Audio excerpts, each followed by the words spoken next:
trabalhar dentro do âmbito de um modelo tutelar, como isso pode repercutir tanto para o educador, que está ali junto na vida do adolescente, quanto para o próprio adolescente que recebe. Quer dizer, isso tem uma história, e é um pouco, brevemente, sobre isso que eu quero falar com vocês, para depois a gente pensar em como isso repercute, tanto para vocês que estão na vida, quanto para o menino que está ali sendo assistido. O que você tem aí? E acho que isso é importante a gente pensar, né?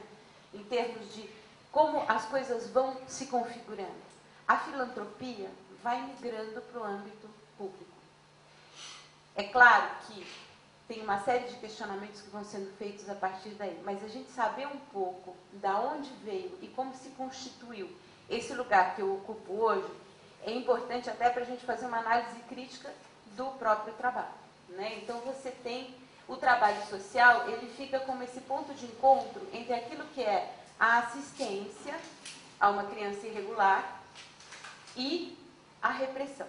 Então você tira o direito penal, você passa a ter um trabalho social, que são vários apêndices que vão se colando, né, ao direito penal, e aí você tem a psiquiatria, você tem a assistência social, você tem a própria psicanálise, né, que vai se atrelando aos juízes, né, para determinar o destino dessas crianças ditas irregulares.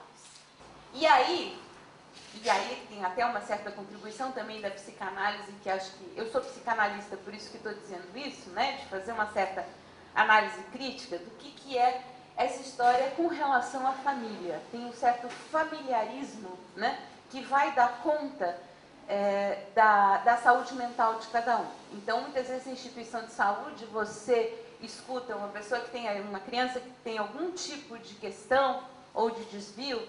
Tem aquela frase famosa também com aquela mãe, né? Como se você substitui, né?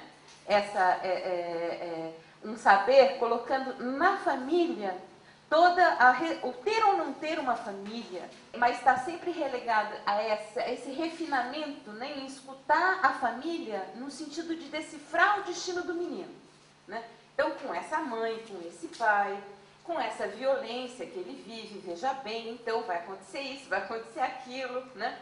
Como se nada daquilo que se refere ao jovem pode ser uma expressão singular dele, né? Das próprias questões, ou até de como ele vive esta mãe e este pai. A questão não é esta mãe e este pai, mas é como esse menino vive, essa menina vive, esta mãe, este pai, essa situação familiar, esse abandono, seja lá o que for. Você cria todas essas tecnologias para antecipar um determinado drama, e você tem aí um método interpretativo. Esse método interpretativo que fica querendo dar sempre um sentido para os impasses que esses meninos vivem. E esse sentido está atrelado a todos esses saberes, menos ao discurso do próprio menino. Como é que se dá esse encontro quando o adolescente está ali na frente da gente? Então, o que é essa adolescência? A gente pode falar, acho que, de duas coisas. Uma dor de existir. Né? E por que uma dor de existir? É uma dor de existir porque eu saio, né, de um mundo da onipotência, um mundo dos ideais, um mundo em que eu acredito, né, que tem alguma instância sempre protetora que está ali com a mão pronta para me estender, e tenho que entrar em contato com os meus recursos e fazer uma negociação entre os meus recursos e o mundo. Nada muito diferente do que a gente vive no dia a dia da gente, tá? Só que, claro, tem uma agudização disso na adolescência, na medida em que tem essa marca, né? E que socialmente é dito para o adolescente: bom, agora é com você, mané. Você tem 18 anos, te vira negão, né? Mas essa dor de existir que eu coloco aqui, do meu ponto de vista, não tem nada de particular com relação. A gente está sempre se debatendo, né, com os recursos próprios que a gente tem e aquilo que o mundo oferece para eu poder fazer alguma coisa com isso. Tem uma agudização disso na adolescência e um tempo de crítica, é claro, né? Quer dizer, a adolescência, ela vem, o jovem, ele vem interrogar todos os parâmetros, todas as construções que a gente faz na vida, seja de um jeito ou de outro, né? Ele sempre vem com essa ideia de que isso que está aqui é velho e precisa ser instaurado novo. No que acho que eles têm muita razão mesmo, né? Quer dizer, tem essa circulação. Então, qual que é o risco dessas intervenções que acabam tendo essa natureza corretivo-pedagógica com relação ao menino? Você só vai ouvir ou só vai ter em conta todas as privações pelas quais esse menino passou. Né? O modelo de acolhimento, muitas vezes, ele tem essa ideia de que eu tenho que oferecer para ele aquilo que ele não teve. Né? Eu tenho que, de alguma maneira, criar a possibilidade que ele não teve. Eu tenho que ofertar para ele alguma coisa da qual ele foi privado e que por essa privação, nossa, como ele sofre. Né? Então, você tem de pensar um pouco, né, quais são as consequências de você partir de uma definição de uma identidade que tem esse caráter negativo. O que o jovem é privado, o que ele precisa para restabelecer os laços.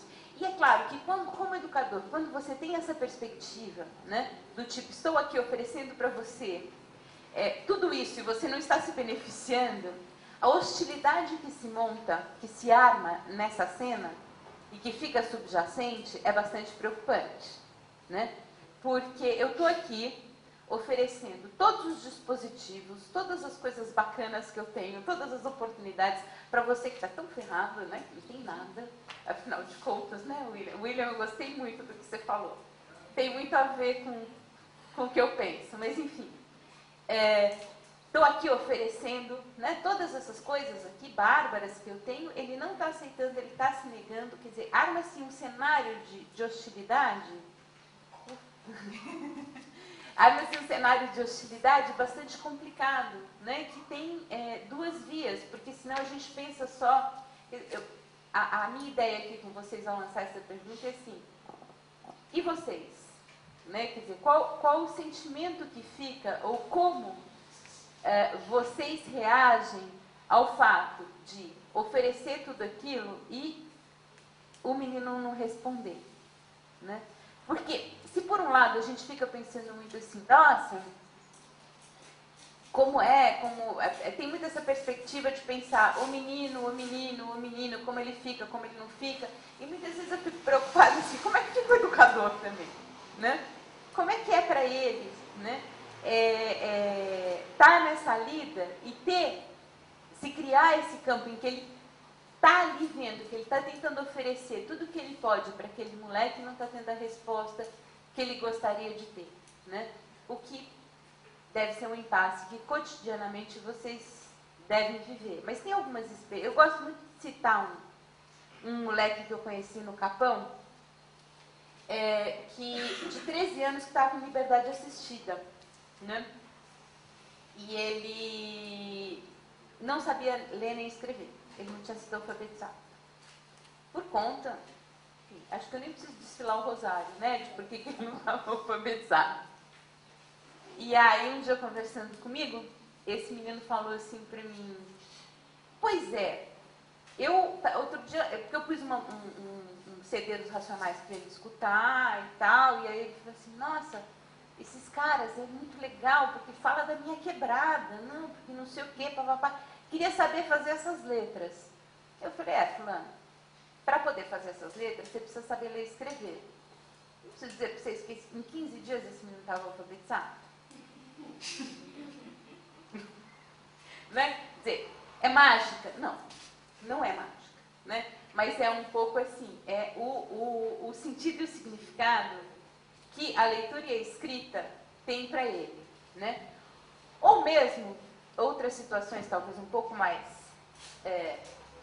perversas do Estado que a gente tem, que também um menino em liberdade assistida, que estava participando ali das oficinas, disse para mim, nossa, se eu soubesse que era só eu roubar alguma coisa para eu poder fazer oficina, eu já tinha roubado antes, porque eu sempre quis fazer.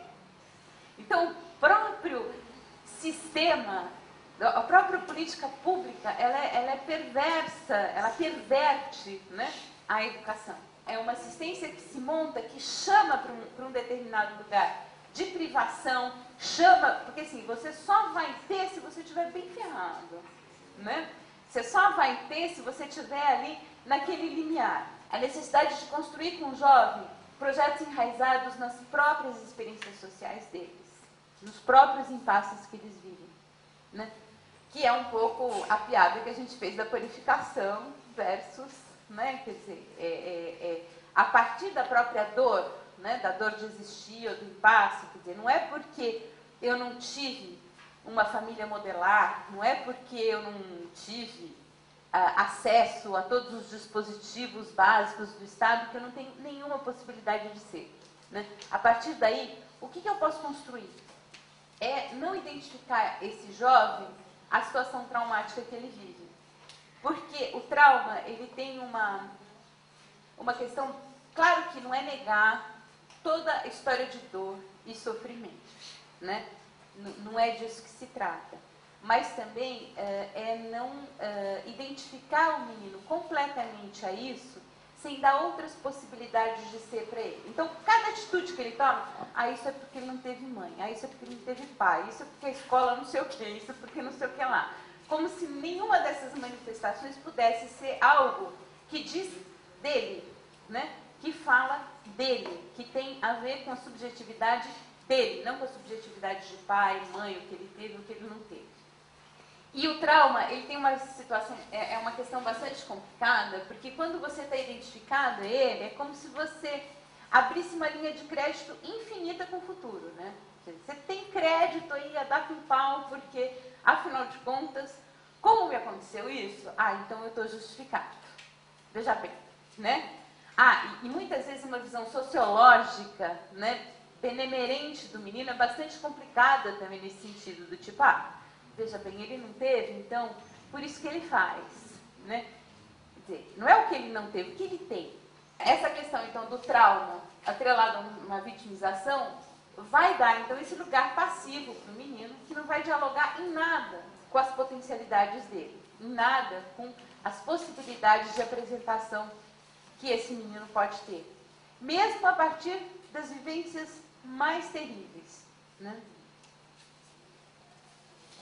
Bom, então para finalizar um pouco, eu queria falar dessa história que sempre incomoda tanto, né? Do burlar regras e do segredo. Teve até essa história da mentira, né? Que eles mentem. Na hora eu pensei assim, ainda bem que ele está mentindo, né? Porque é uma vida que fica tão pública, está tão em relatórios, esse moleque tem que ficar falando tantas vezes, né? Quer dizer, que ele não tem... Como ele vai constituir um mundo interior para ele, se em algum momento ele não puder mentir? Não, mas aí eu não estou falando da mentira em termos morais ou não, mas da mentira como possibilidade dele poder reter algo que é só dele, que é particular dele. Porque se vocês forem pensar, são meninos que assim, conta a sua história, conta a sua história, conta a sua história, escreve relatório, olha o relatório, olha o que está escrito aqui, olha o não sei o quê, né? Quer dizer, é uma vida que fica tão pública, né? Que a necessidade de mentir, ela tem que ser vista de uma outra forma, né? Quer dizer, como algo de poder preservar minimamente a importância do segredo, né? Como um marco de autonomia para ele. Muitas vezes muitas vezes não. Eu acho que é esperado, na grande maioria das vezes, o adolescente mente. E mente mesmo. Eu tenho filho adolescente. Por que o jovem tem essa necessidade? Porque a vida dele é tão vigiada em termos institucionais, seja família, seja abrigo, seja escola, seja isso, seja aquilo, que em algum momento ele tem que ter um espaço interno dele que ele diga, isso é só meu, tá? Isso só eu sei. Que é um marco de dizer, olha, eu sou um, você é outro, né? Aquela separação mais básica. Então, se a gente toma mentira, ou burlar as regras, ou não fazer aquilo que é esperado, em termos morais, daquilo que é certo ou errado, ou algo que está sendo feito para atrapalhar o bom andamento, a gente não vai conseguir perceber a potencialidade disso. É claro que não é para corroborar e dizer mente mesmo, não é isso que eu estou dizendo, né? Mas é ter uma outra escuta. Acho que quando a gente muda o jeito de escutar, muita coisa já é transformada só nesse ato, né? Tirar um pouco, né, essa marca da transgressão como alguma coisa que sempre vem associada a um trauma. Ah, ele faz assim porque, sabe, ele viveu tal coisa, então para ele é muito difícil, né? Não, não é difícil nada, né? Quer dizer, ele é um sujeito que está no coletivo, existem determinadas coisas que têm que ser feitas, né? Tirar um pouco esse olhar, né, dessa passividade, ou desse olhar tutelar, que é um pouco o que eu falei no começo, né? E poder dar um olhar de autonomia para ele. E que muitas vezes, no olhar de autonomia, não tem que compreender. Não é só uma questão de compreensão. Tem que dizer, não, para viver no coletivo é assim, né? Porque muitas vezes a gente vê o contrário, né? Quer dizer, essa história de que, não, ele precisa fazer isso porque ele foi privado de tal e tal coisa, então ele tem que. Não, ele não tem que nada, né? Ele não tem que nada a partir da vivência traumática que ele teve. Ele tem sim que poder aprender a escrever uma outra página da história dele, né? Ele tem sim que poder ter recursos para escrever a próxima página dessa história. É como se tudo isso tivesse circunscrito a um período da vida que é o jovem, que é o adolescente, e que ele está vivendo, e que a gente que é maduro, que já passou por isso, afinal de contas, né, sabe que as coisas são assim, e tá, né, essa versão do maduro versus o imaturo, né? São coisas que a gente vive cotidianamente, que o jovem agudiza e escancara com todas as letras para a gente o tempo todo, né? Mas é um pouco como é que você vai fazer com esse menino transformar essa coisa perturbadora que ele viveu num objeto, numa vida que possa ser suportável.